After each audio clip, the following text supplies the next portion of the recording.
The victim of really a terrible crime and then told you can't tell the parole board why your attacker should stay locked up. That happened to a victim of the man called the jogger rapist. Tonight, only on Coin 6, how her fight led the Oregon Parole Board to change the rules.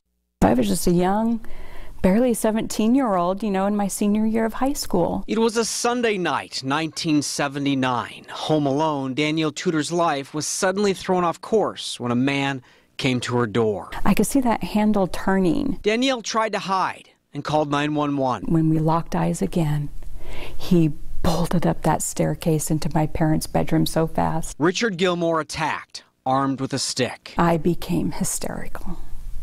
And I began to cry and I began to fight back, and he started to hit me again and pulling out my clothing, telling me to stop and I'm going to kill you if you don't do what I want. It was Danielle's police sketch that led to Gilmore's arrest 7 years later. He admitted to 9 attacks, but was only convicted of 1 attack on another woman because the statute of limitations ran out on Danielle's case and the others. When Gilmore came out for parole in 2012, the board said Danielle couldn't testify because she wasn't an official victim, even though she had testified at his prior hearing. Then she and I sat down for an interview about her frustration. You had said to me, well, why don't you sue the parole board for the right to speak at your offender's hearing? She did file suit with the help of the National Crime Victims Law Institute at Lewis and Clark College. The parole board changed its mind, allowed her to testify, and decided to keep Gilmore locked up. But Danielle wasn't done. Over the last 3 years, she's worked with prosecutors and the parole board to write new rules.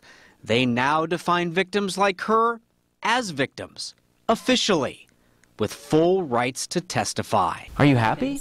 Oh yes, I'm ecstatic. Here we are 3 years later, and we finally have it right.